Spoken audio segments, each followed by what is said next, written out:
मार्च and आ चुका है, books close हो रही हैं, प्रॉफिट्स कैलकुलेट हो रहा है और आप सोच रहे हो टैक्स कैसे सेव करें, पर यहीं एक छुपी हुई गलती होती है जो आपका पूरा प्रॉफिट बदल देती है। और आज हम बात एक ऐसे रूल की करेंगे जो साइलेंटली काम करता है, section 43BH। Real life situation समझो, एक बिजनेस ओनर था, मान लो नाम विवेक है। उसने बोला सर प्रॉफिट 20 लाख आ रहा है, टैक्स मैनेजेबल है। मैंने एक सिंपल सवाल पूछा, एमएसएमई वेंडर्स के पेमेंट क्लियर किए? वो बोला सर 2-3 वेंडर्स का बैलेंस पेंडिंग है, नेक्स्ट मंथ में दे देंगे। और यहीं से प्रॉब्लम स्टार्ट हो जाती है। सेक्शन 43BH क्या कहता है, सिंपल लैंग्वेज में समझिए। अगर आपने माइक्रो या स्मॉल एंटरप्राइज से गुड्स या सर्विसेज ली है तो उनका पेमेंट टाइम लिमिट के अंदर करना ज़रूरी है। अगर नहीं किया तो वो एक्सपेंस आपको करंट ईयर में डिडक्शन नहीं मिलेगा। मतलब एक्सपेंस तो रियल है पर टैक्स में अलाउ नहीं होगा। अब सवाल टाइम लिमिट क्या है?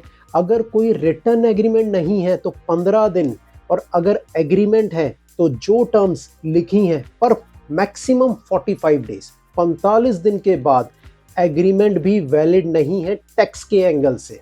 अब यहाँ एक इम्पॉर्टेंट क्लैरिटी देखिए, ये रूल सब पर अप्लाई नहीं होता, सिर्फ उन वेंडर्स पर जो मैन्युफैक्चरर या सर्विस प्रोवाइडर हैं और माइक्रो या स्मॉल एंटरप्राइज में आते हैं।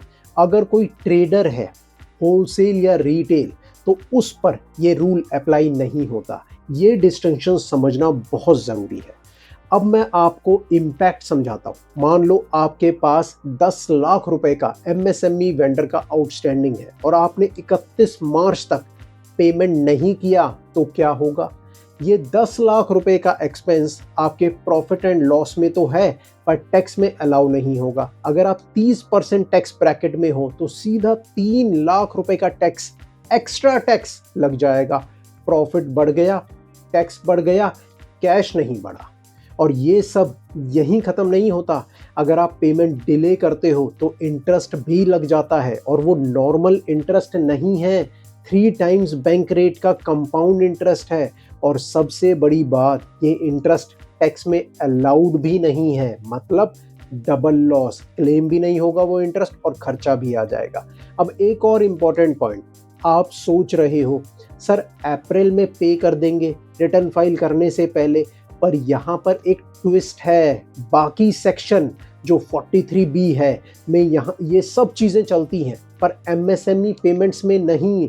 अगर 15 या 45 डेज क्रॉस हो गए बिफोर 31 मार्च या उसके अकॉर्डिंगली तो डिडक्शन गया, चाहे बाद में पे करो या नहीं। अब कॉमन मिस्टेक्स देखो, लोग वेंडर का एमएसएमई स्टेटस चेक ही नहीं करते, उद्यम सर्टिफिकेट इग्नोर कर देते हैं, मैन्युफैक्चरर और ट्रेडर में डिफरेंस नहीं समझते, और एंड में उनको पता ही नहीं होता कि कौन सा एक्सपेंस डिसअलाउ हो गया। एक सिंपल सिस्टम बना लो, फाइनेंशियल ईयर एंड से पहले अपने सारे क्रेडिटर्स का रिव्यू करो, चेक करो कौन एमएसएमई है, कौन माइक्रो या स्मॉल है, कौन मैन्युफैक्चरर या सर्विस प्रोवाइडर है, फिर उनके ड्यूज क्लियर करो। ये एक सिंपल हैबिट आपको लाखों का टैक्स बचाती है। आखिर में बस इतना समझ लो, बिजनेस में प्रॉफिट बनाना स्किल है पर प्रॉफिट को प्रोटेक्ट करना सिस्टम की अंडरस्टैंडिंग है। सेक्शन 43BH के एक रिमाइंडर है कि कॉम्प्लायंस इग्नोर किया तो कॉस्ट पे करनी पड़ेगी। मैं आपको सिर्फ टैक्स नहीं बताता, मैं आपको वो गलतियां बताता हूं जो आपका प्रॉफिट साइलेंटली खा जाती हैं।